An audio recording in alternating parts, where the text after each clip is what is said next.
नमस्कार दोस्तों, आपके चैनल एजुकेशन मास्टर पे आप सबका स्वागत है। आज का टॉपिक है REET Rajasthan eligibility exam test. शुरू करने से पहले हमारे चैनल को लाइक, सब्सक्राइब, शेयर कीजिए। इस वीडियो के द्वारा मैं आपके सारे डाउट क्लियर करने जा रहा हूँ। गोविंद जी डोटासरा के द्वारा मैं सारी स्पीच और सारी लिसन करके आपके जो भी डाउट हैं वो सारे क्लियर करने जा रहे हैं। तो चलिए फ्रेंड्स, शुरू करते हैं आज का टॉपिक। ट्वीट करते हैं तो सोशल मीडिया पे युवा इस तरह की बात उठाते हैं। पहले सितंबर में आपका प्रस्तावित था रेट को करवाना, लेकिन अब तक तैयारियां जो होनी चाहिए थी वो नहीं हो पाई हैं। अब क्या रेट समय पर हो सकती है, आगे बढ़ेगी या क्या तैयारी होगी? हमारी रीट को लेकर के जो हमने कहा था कि 2 अगस्त का पहले कहा था, लेकिन चूंकि जो हमारी रीट पहले से हुई है उसकी कट ऑफ डेट 5 अगस्त है, तो मैं समझता हूँ फिर कंट्रोवर्सी नहीं हुई है, इसलिए हमने 2 सितंबर इसमें प्रपोज किया था। तो 2 सितंबर को लेकर के हमारी पूरी तैयारी है। माननीय मुख्यमंत्री जी ने भी भर्तियों को लेकर के चिंता व्यक्त की है। उन्होंने विभाग के अधिकारियों के साथ भी बैठक की है, मेरे साथ भी चर्चा की है। तो हम लोग जल्दी ही इसी हफ्ते में, अगले हफ्ते में रीट को लेकर के अंतिम किस प्रकार का उसकी प्रक्रिया रहेगी, उसको सिलेक्शन की क्या प्रक्रिया रहेगी, तो उसको लेकर के हम अंतिम एक बैठक करेंगे और उस अंतिम बैठक के बाद में माननीय मुख्यमंत्री जी से हम चर्चा करके इसको अंतिम रूप देंगे। और मैं समझता हूँ हमारे पास में समय है कि हम सितंबर में जो हमने प्रपोज किए उसमें हम लोग रीट करा सकें।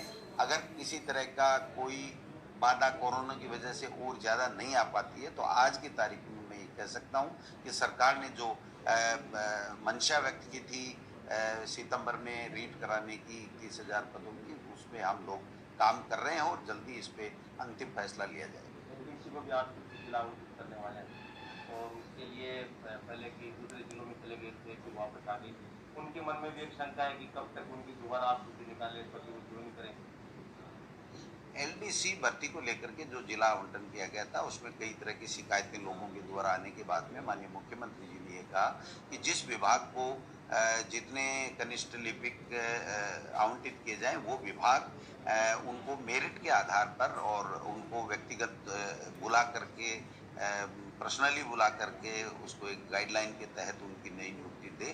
तो मैं समझता हूँ इस दिशा में हमने गाइडलाइन तैयार कर ली है और उस गाइडलाइन के मुताबिक हमने आगे उनसे जिला मांगने का जो प्रक्रिया है उसको भी काम करना चालू कर दिया है और जल्दी से जल्दी हम लोग इस प्रक्रिया को आगे बढ़ाएंगे।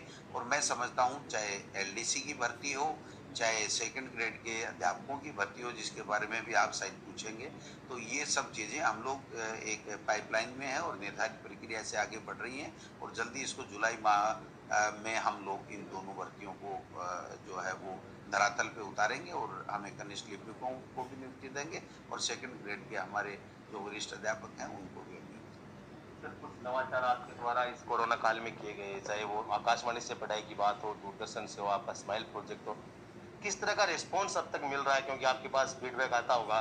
क्या ऐसे प्रोजेक्ट हैं जो स्कूलें खुलने के बाद भी जारी रह सकते हैं या ये सिर्फ कोरोना काल के लिए हैं? देखिए, आकाशवाणी, दूरदर्शन, हमारे विभाग का स्माइल प्रोजेक्ट, ये ऐसे प्रोजेक्ट हैं जो न भूतो न भविष्य में। चिट्ठी लिखी केंद्र सरकार में और हम पहले आकाशवाणी का पचपन जारी रखेंगे और मैं समझता हूँ जो स्माइल प्रोजेक्ट है ये भी हमारा बहुत अच्छा चल, उसको हम और कैसे, वो समझ में नहीं आई कोई चीज़ तो वो दूसरे दिन पे नहीं जाके वो व्हाट्सएप ग्रुप के माध्यम से वो टीचर्स को बताए और वो टीचर उसी वक्त उसको सोल्व करके दे दे, तो मैं समझता हूँ वो और उसकी जिज्ञासा बढ़ेगी, उसकी और उत्साह बढ़ेगा कि मैंने आज ही मेरी ये जो चीज़ है वो देख लिया, दूसरे दिन के ऊपर नहीं गया। तो मैं समझता हूँ इसको और मजबूत करके हम लोग आगे बढ़ाएं। धन्यवाद सर। तो जिस तरह से शिक्षा मंत्री जी ने बताया कि किस तरह से जो नया सेशन है, अभी तक की जो प्लानिंग है उसके आधार पर जुलाई तक शुरू होने की पूरी उम्मीद है। इसके अलावा जो नई भर्तियां जैसे रीट है वो भी सितंबर में, अभी तक अगर कोरोना का प्रभाव ज्यादा नहीं बढ़ता है तो अभी तक के हिसाब से सितंबर में प्रस्तावित है। संदीप हुड्डा, ईटीवी भारत।